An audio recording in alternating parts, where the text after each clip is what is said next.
적은 돈으로 기관이랑 같이 하락세를 만들어서 외국인은 물량을 모았다. 그리고 여기서도 외국인은 조금만 팔고 지수는 많이 밀리는 이런 현상을 만들어낸 다음에 다시 한번 땡길 때 외국인은 또 매집을 했다. 6개월 만에 개인들이 시장을 떠나고 있다고요. 지금 제 영상을 보시는 남아있는 분들은 정말 대단하신 거예요. 이걸 버티고 있으니까 세력이 질리게 만들어서 개인들 도망나가게 만들고 있는데 이걸 여러분 버티고 있다고. 그렇죠. 우려스러운 면들이 있었다. 이렇게 지금 여기도 요점을 뚫어버렸잖아요. 이렇게 팬팅을 준 거예요. 가자 이렇게 소리 나오게 하면서 그래놓고 지금 눌러놓고 이렇게 찌글찌글 눌러놓고 찌글찌글 하고 있는데 이거 재수씨 개볼 빠지면 죽습니다 진짜.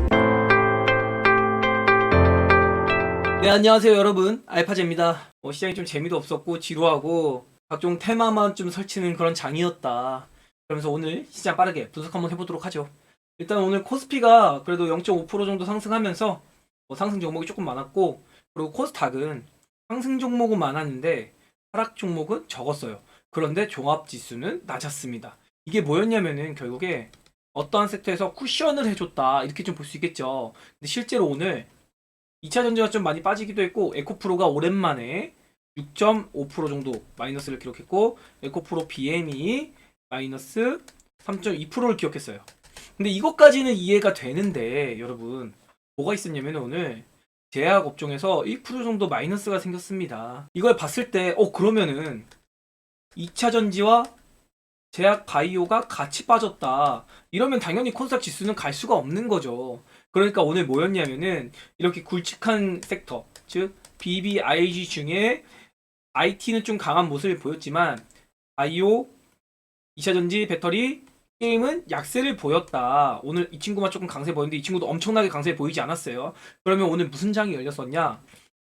상승 숫자로만 봤을 때는 테마주 장이 열렸었다. 그런데 저희가 테마주를 취급을 하나요? 실제로 저희는 지금 테마주를 제가 강력하게 이야기를 드리고 있지 않기 때문에 저랑 같이 매매하시는 분들은 아마도 테마주를 많이 가지고 있지는 않을 겁니다. 그런데 일단 수급 같은 걸 보면은 코스피에서 개인이 7천억을 팔았어요. 제가 계속 이야기 강조 드리는 게 코스피가 상당히 괜찮을 수 있다. 그러면서 지금 코스피 쪽으로 메이저 수급들이 조금 많이 쏠리는 모습, 즉 매집이 들어가고 있다. 그런 걸 볼 수가 있는데 제가 이따가 누적 추이도 보여드릴 거거든요. 그거 보면서 코스피 수급에 대한 걸 다시 한번 눈에 보도록 하고요. 오늘 지수가 이렇게 밀리기 시작하는데도 개인이 주도해서 팔았다? 이게 되게 물음표가 찍히잖아요. 그럼 결국에는 세력은 개인이 던진 거 받아만 먹었다. 좀 이렇게 볼 수가 있겠고, 오늘은 세력이 올릴 생각이 없었다. 이렇게 보는 게 맞습니다. 그래서 지루했던 거예요. 올릴 생각이 없으니까, 기관이랑 외국인이. 그러다 보니까 코스닥에서도 개인들이 설치는 테마주 위주의 장세가 열렸었다고 볼 수 있겠죠. 그러면서 오늘 개인이 올라가다가 에코프로가 장 후반 가면서 밀리기 시작하는데, 요 시세를 에코프로랑 이제 좀 대입해서 시간을 보면은 에코프로가 밀릴 때 코스닥 개인들의 매도가 나왔거든요. 이게 뭐냐면 아마도 신용이 좀 빠진 게 아닌가, 에코프로에서. 전 잠정적으로 좀 그렇게 생각을 좀 하고 있습니다.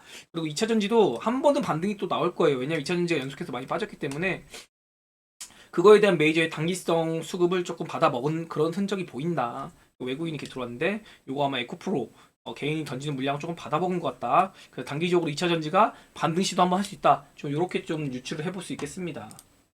파생시장은 딱히 뭐 의미를 두고 싶진 않아요. 오늘은요. 오늘 시장이 어쨌든 밀렸잖아요. 강하게 시작했다가 코스닥도 0.9% 상승 시작했다가 마이너스 0.3%로 끝났어요. 근데 이게 좀 억울하더라고요. 그래서 왜 빠졌나 이래저래 찾아보는데 부채한도 이것 때문 아닌 것 같거든요. 그럼 미국 선물도 밀렸어야지. 근데 미선물은 밀리지 않았단 말이에요. 이렇게 매크로 지표들을 보면은 우리 시장이 왜 밀렸는지 이해가 안 돼요. 목요일날 나스닥이 살짝 밀렸어요. 그럼 그거 감안해도 오늘은 좀 우리 시장이 올랐어야 되는 게 아닌가. S&P나 다우를 보더라도 얘네가 금요일날 굉장한 강세를 만들어냈거든요. 목요일날은 비록 우리가 금요일 휴장하면서 약세를 보였긴 하지만 반도체도 강했고, 그리고 심지어 바이오테크도 목금 둘 다 좋았어요. 얘네는 목요일날 시장이 빠졌는데 바이오테크가 방어를 해줬거든요. 그리고 환율도 지금 1348원까지 갔다가 1320원까지 떨어진 상황이에요. 그러면 상방을 봐야 되는 거 아닌가? 빅스 지수도 마찬가지고요. 그리고 채권 수익률도 지금 시장은 하방을 볼 그럴 자리는 아닌 것 같다. 좀 그렇게 생각을 하고 있는데 오늘 시장이 밀린 게 조금 되게 의아했습니다. 그리고 고객 예탁금이 조금 많이 빠졌죠. 3조 정도 빠졌는데 신용 잔고도 어쨌든 지금 순조롭게 빠지고 있다. 단기간에 어쨌든 2.1조 가량 빠지고 있거든요. 근데 이거 아마 에코프로가 좀 빠지고 2차 전지가 지금 계속해서 밀리고 있어요. 뭐 TCC 스틸이나 금양이나 이렇게 신용도 높은 종목들이 밀리고 있기 때문에 신용 잔고는 계속해서 하향세를 보일 겁니다. 그러면은 하방을 볼 요인이 뭐가 있나? 제 생각에는 지금 노출되어 있지 않은 악재가 산재를 하고 있거나 아니면은 흔들기다. 근데 어느 건지 모르겠어요. 제가 아무리 오늘 시장을 보면서 생각을 해봐도 잘 모르겠습니다. 그래서 이거를 악재가 있다면은 우리 나라만의 악재인가? 막 이런 생각도 했는데 그것도 아닌 것 같거든요. 그럴 거면은 코스피에서 외국인이 약간 엑시트가 나와야 되는데 그런 것도 아니었거든요. 그래서 오늘 코스피 vs 나스닥 이렇게 좀 비교를 좀 한번 해볼게요. 지금 시장을 어떤 시선으로 봐야 하는지 이런 것들 한번 체크해보고 오늘 그 전에 앞서서 우리 시장 누적 추이를 보겠습니다. 코스피 지수고요. 코스피의 외국인 동향을 좀 보고 싶어서 제가 준비를 했는데 일전에 이거 한번 보신 적 있을 거예요. 지난 2022년 6월 달에 외국인의 수급이 마이너스 5.5조 정도 됐어요. 근데 지금 2023년 5월 8일입니다. 어떤가요? 플러스 14조 정도 됩니다. 여기 14조 보이죠? 이렇게. 자, 그러면은 지금 1년 동안 지금 외국인이 약 우리 코스피 시장을요. 20조를 순매수한 거군요. 즉 매집을 했다는 뜻이에요. 심지어 10월 달에 저점을 기록할 때도 외국인의 수급은 어떤가요? 저점을 높였다. 즉 적은 돈으로 기관이랑 같이 하락세를 만들어서 그걸 끌어당기면서 어떤가요? 외국인은 물량을 모았다. 그리고 여기서도 외국인은 조금만 팔고 지수는 많이 밀리는 이런 현상을 만들어낸 다음에 다시 한번 땡길 때 외국인은 또 매집을 했다. 이번에도 마찬가지죠. 외국인의 낙폭은 적은데 지수의 낙폭은 생각보다 커요. 이렇게. 그죠? 그러면서 지금 계속해서 요 부근과 요 부근의 수급을 비교해 봅시다. 종합지수는 이때 2650이었는데 외국인의 보유 수량은 제로였어요. 0이 기준이죠. 자, 근데 지금 어떤가요? 지금 2513포인트 정도인데 외국인은 이 2650, 2022년 5월보다 외국인의 순매수 자금이요. 약 플러스 14조 정도다. 그럼 외국인은 지금 종합지수는 밀어놨는데 종합지수에 밀어놓은 거에 비해서 자기들은 낮은 위치에서 많이 매집을 하고 있다. 좀 이렇게 유추해 볼 수 있거든요. 그럼 뭐예요? 장기적으로 코스피 시장이 이렇게 바닥을 긁고 이제 올라가는 흐름. 요거에 대한 기대감을 지금 외국인은 가지고 있다는 겁니다. 이 상황에서 과연 우리는 시장을 비관적으로 봐야 되는가? 이거에 대한 물음표가 조금 찍힙니다. 이게 지금 긍정적으로 되게 제가 보는 시그널이라고 볼 수 있거든요. 이게 지금 수급 논리로 따지면은 우리가 쫄자리가 아니라는 거예요. 개인은 지난 22년 10월 달에 플러스 5조에서요. 지금 현재 어떤가요? 마이너스 9조입니다. 그러면 개인의 순매수세는 어떻게 돼요? 개인의 순매수세는 마이너스 14조인 거예요. 약 6개월 만에. 6개월 만에 개인들이 시장을 떠나고 있다고요. 지금 제 영상을 보시는 남아있는 분들은 정말 대단하신 거예요. 이걸 버티고 있으니까. 세력이 질리게 만들어서 개인들 도망 나가게 만들고 있는데 이걸 여러분 버티고 있다고요. 근데 사실은 여기까지는 이해가 되는데 1호를 한번 볼까요? 여기 2.5조에서 이쪽 지금 9조인데 제가 보기에 지금 이 6.5조는요. 엑시트를 한 자금이 아니에요. 요거는요. 코스닥으로 갔습니다. 자, 한번 코스닥을 볼게요. 이렇게 돼 있거든요. 이 개인의 매수세가 어디서 나왔을까요? 이게 바로 2차 전지죠. 그러니까 지금 2차 전지에 개인들이 약 6에서 7조 정도 폭탄 돌리기 하고 있다고요. 이만큼. 이거를 과연 개인들이 감당할지 좀 모르겠습니다만 어쨌든 지금 코스닥 지수가 이렇게 땡겨지는데 그리고 지수가 빠지고 있는데도 불구하고 개인의 순매수가 이어지고 있죠. 근데 지금 보면은 에코프로나 LNF나 에코프로 BM 보면 개인의 순매수가 진짜 미친 듯이 이어지고 있어요. 이게 지금 어떻게 될지 모르겠습니다. 저도. 그리고 외국인과 기관이 파는데 이 기관의 물량과 외국인의 물량 또한 대부분 어디서 나왔다? 2차 전지에서 많이 나왔다. 이렇게 볼 수가 있겠습니다. 이렇게 보여드리면 좀 이해가 쉽겠죠? 이렇게.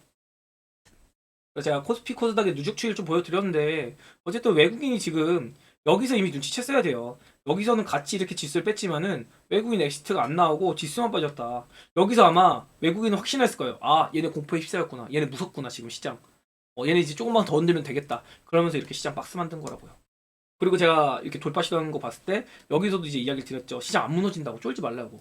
왜냐면 외국인이 안 나가니까. 외국인이 안 나가는데 우리 시장이 어떻게 꼬꾸라지겠어요. 진짜 그 돌발 악재가 나오지 않는 이상. 이렇게 좀 오늘 누적실 한번 가져와 봤고요. 그리고 또 하나 제가 기준을 삼는 게 있었죠.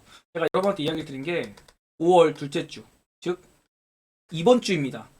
이번 주에 시장의 방향성이 나온다고 했어요. 여러분 기억나실까요? 시장의 방향성이 드디어 오늘 나온다고 했습니다. 그래서 오늘 제목이 중요한 갈림길이에요. 근데 나스닥이 제가 여기서 빠질 때도 그러고 계속해서 여기서 밀릴 때도 뭐라고 했나요? 빠져도 금방 올린다고. 그러면서 이거 돌파 시도 한번 할 거라고. 근데 이거를 아직 돌파 시도를 하지는 못했습니다. 그래서 오늘 밤이나 이번 주 중에 12,250이 고점인데 12,500을 뚫는지 여기에 안착을 시키는지 이걸 지켜봐야 되겠다. 요걸 일단 안착시키면 제가 뭐라고 했죠? 3, 4주 정도는 편하게 랠리 수익률 게임 하자고 이렇게 이야기를 드렸습니다. 요거를 좀 오늘 부디 넘기는 흐름이 나오면 좋겠다. 나스닥에서 좀 이렇게 이야기를 드려보겠고요. 이것도 결론적으로 이렇게 지금 삼각 수렴이에요. 이렇게 그래가지고 이렇게 수렴하고 있잖아요. 이렇게 요거 뚫으면은 최소한 좀 이 위에서 박스권이라도 만들 거예요. 주기는 한이 있더라도 이런 거 좀 감안해 볼 수 있겠는데 제가 지금 찐찝한 거는 딱 이거 하나예요. 이게 2019년 차트, 이게 2023년 차트. 제가 이거 이야기 많이 드리죠. 이 퀀트 분석을 지금 벗어나지를 못하고 있어요. 이게 진짜 큰 우려감이 들거든요. 저는요. 지금 뭐냐면은 여기서 이렇게 박스 만들었잖아요. 그리고 지금 여기서 박스 만들고 있거든요. 근데 이게 지금 21선 이렇게 못 넣고 있잖아요. 제가 그래서 21선 좀 뚫었으면 좋겠다. 저는 오늘 내심 21선 돌파를 기대를 했어요. 왜냐면 나스닥이나 뭐 미국 시장이 지난 주말 내내 나쁘지 않았고 미국 금리 인상이 끝난 거에 대한 기대감도 좀 심어서 오늘 선행에서 좀 한번 뚫어지지 않을까 이런 기대감이 있었는데 오늘 뚫지 못했습니다. 이거를 제가 간략하게 잠시 설명을 드리면요. 뭐 제 영상을 처음 보시는 분들이 꽤 있다 보니까 자주 설명을 제가 번복해서 이야기를 드리는데 요거는 또 많이 듣고 여러분이 확실하게 외워둬서 나쁠 게 없으니까 다시 이야기를 드릴게요. 이게 2019년인데 이렇게 하락이 나왔잖아요. 그래서 여기서도 이렇게 하락이 나왔습니다. 그리고 이렇게 반등해서 쌍바닥을 만들었죠. 여기 지금 구간을 보면은 이렇게 반등을 만든 거예요. 여기서도 이렇게 찍었잖아요. 찍고 누르고 걸리는 것까지 똑같죠. 이렇게 걸리는 것까지 똑같습니다. 이렇게 그리고 올려치고 그리고 올려치고 누르고 여기 저점보다 여기 저점을 깨는 흐름을 기어이 만들었습니다. 이렇게 그래놓고 지금 랠리가 이렇게 나왔어요. 랠리가 200이선 안착시키는 랠리가 나왔습니다. 이렇게 그래놓고 이제 지금 눌리는 과정 요거를 좀 제가 지금 설명드리느라고 얘기를 드린 건데 이런 것들을 봤을 때는 심히 좀 우려스러운 면들이 있었다. 이렇게 지금 여기도 고점을 뚫어버렸잖아요. 이렇게 페인팅을 준 거예요. 가자 이렇게 소리 나오게 하면서 그래놓고 지금 눌러놓고 이렇게 찌글찌글 눌러놓고 찌글찌글 하고 있는데 이거 재서시 갭으로 빠지면 죽습니다. 진짜로 어떻게 죽냐 이렇게 죽는다고요. 여기 저점 깨버린다고 저점 깨고 이렇게 죽는다고. 지금 이게 2023년으로 비교하면 이게 2134포인트짜리예요. 이걸 깨버린다고요. 지금 퀀트 분석으로 가면. 그래가지고 제가 지금 빨리 이거 20에서 좀 한번 해보겠으면 좋겠다 이렇게 지금 이야기 드리고 있는 겁니다. 그리고 지금 개인적으로는 이 61선은 반드시 지켜야 된다. 횡보를 하더라도 61선까지 내려오더라도 다시 올려야 된다. 만약에 이 61선 깨는 흐름 보인다. 특히 갭으로 빠진다 이렇게 그럼 이거 도망가야 됩니다 여러분. 뭐 작은 악재라고 하든 큰 악재라고 하든 그 작은 악재가 큰 악재가 될 수도 있는 거예요. 또 숨겨져 있는 악재가 나올 수도 있습니다. 그러니까 이때는 뭐 노출된 악재가 없더라도 최소한 현금을 30% 정도까지 만들 생각 해야 되는 거예요. 노출된 악재가 있으면 더 만들어야겠죠 당연히. 왜냐면 지금 이거 이어서 이게 쭉 빠지니까 이거 미친 듯이 빠집니다 이거 진짜로. 그래서 이거 좀 심히 걱정이 된다. 좀 이렇게 이야기 드려보겠고요. 애초에 저희 전략 자체가 어땠나요? 올렸다가 내리치는 건 알겠는데 내리칠 때 대응이 어떻게 될지 모르니 내리치는 동안 2차 전지가 빠지고 우리가 가진 종목들이 올라가면은 그것도 쿠션이 된다. 그래서 이걸 지켜봐야 되는데 지금 어쨌든 같이 빠졌죠. 그리고 올려칠 때 뭐라고 했어요? 제 계좌가 좋아질 거라고 했죠. 실제로 좋아졌습니다. 근데 이 21선 위에 안착했다가 깨는 흐름이 나오는 순간 그거 뭐라고 했어요? 아웃이라고요. 이거 무조건 21선 안착시켜가지고 올리는 모습 보여줘야 됩니다. 과연 나스닥이 힘을 내줘서 시장을 한번 부양할지 그것도 지금 관전 포인트가 될 것 같아요.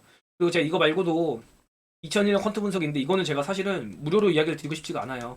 그래서 이거 나중에 제가 혹시 그 기준이 돼가지고 멤버십이 되면은 그거는 이 퀀트 분석을 좀 해드릴 거거든요. 이게 왜냐면은 이거 하나만 알고 있어도 만약에 이거대로 제가 보는 게 맞다면 이때 퀀트로 맞다면 진짜 큰 돈을 벌 수 있는 기회가 될 수 있기 때문에 요 퀀트 분석 제가 지난번 영상에서 잠깐 설명을 드렸는데 요거에 대한 자세한 내용 그리고 제가 보는 지금의 종합지수 위치가 어딘지 그것까지 제가 나중에 한번 설명드릴 수 있는 기회가 나올 수 있도록 좀 노력해 보겠습니다.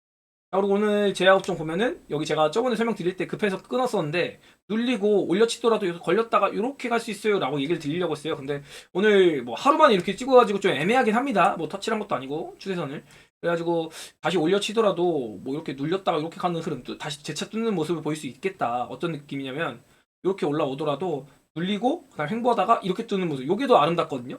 근데 그냥 이렇게 스트레이트로 뜨는데 이건 좀 말이 안 되지 않나. 그래서 제가 지금 이거 올라올 때 조금 의심을 했었다. 좀 이렇게 얘기를 드려보고 싶고 그리고 코스닥도 지금 만약에 코스피가 밀리면 뭐 여지없이 일단은 813포인트 보는 겁니다. 그래서 지금 굉장히 기로에 서 있다. 다만 코스닥도 지금 계속해서 제가 보는 거 이렇게 박스 거 생각하고 있습니다. 뭐 이렇게 하단 박스 하든 올려놓고 이렇게 박스하든 정고점을 뚫는 건 조금 어려울 것 같고 이렇게 박스 생각하고 있다. 그러면서 2차 전지가 돈 뱉으면 얘네가 올라가야 되는데 오늘 같이 빠지는 바람에 조금 시장이 재미가 없었다 이렇게 이야기 들어볼게요. 오늘 2차 전지랑 바이오랑 같이 빠지면 진짜 볼 거 없죠. 차라리 2차 전지가 올라가기라도 했으면은 재수없네 하고 욕이라도 했지. 뭐 욕하는 그런 정도 안 나왔던 것 같아요 오늘은. 나스닥 차트 뭐 이렇게 계속 돌파 시도하고 있는데 부디 오늘은 돌파를 좀 시도해봤으면 좋겠습니다. 그래서 오늘 사실 어떠한 얘기가 뭐 또렷하게 있다기보다는 되게 재미없는 장이었어요. 그냥 5월 둘째 주 이번 주가 갈림길에 서 있는데 코스피는 지금 좀 위협적인 그 우려감을 보이는 그런 수급이나 뭐 차트 퀀트 분석 이런 거에 대한 요소가 있고 나스닥은 오히려 기대감을 가지는 상승에 대한 부양 에너지를 한번 심어줄 수 있는 그런 기대감이 실리는 예 있는 것 같다.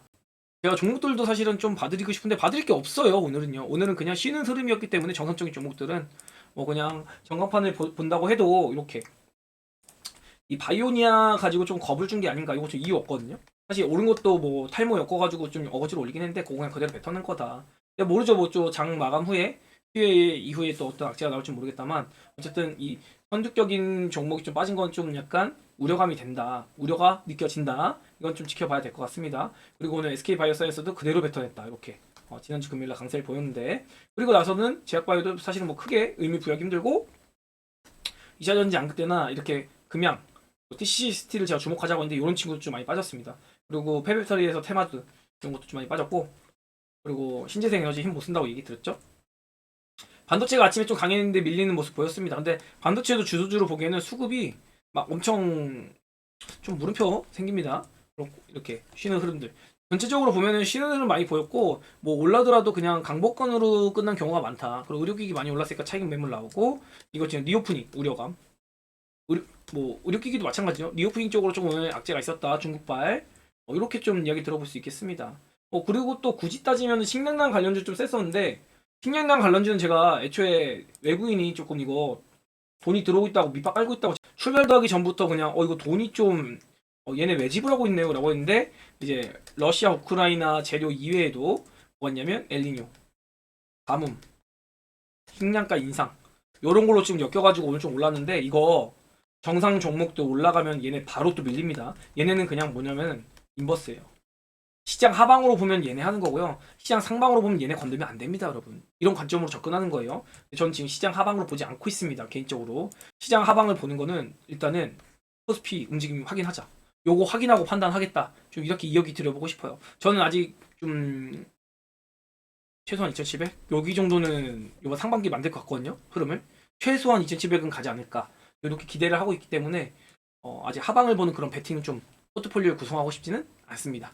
네, 좀 이 정도로 이야기 들어볼 수 있을 것 같고요. 내일은 제가 영상 콘텐츠 리뷰가 없을 거예요. 제가 내일 조금 일이 있어가지고 그래서 콘텐츠 남겨드렸어요.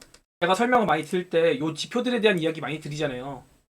환율, 원자재, 채권 이런 것들 이야기 드리는데 요거에 대한 이야기니까 뭐 길진 않지만 재밌게 봐주시길 바라고 그것들 보시면은 제가 어떤 이야기를 드리는지 좀 더 제 설명이 많이 이해가 되시고 시장이 우리가 여태까지 나무만 봤었구나 숲도 봐야 되는구나 이런 것들을 조금 여러분이 알게 되지 않으실까 좀 이런 생각 드리면서 오늘 영상은 여기까지 마무리하도록 할게요. 여러분 너무 걱정 마시고 오늘 그냥 나스닥이 12,500 뚫어버려라 안착해라 라고 노래를 부르면서 오늘 영상 마무리 짓겠습니다.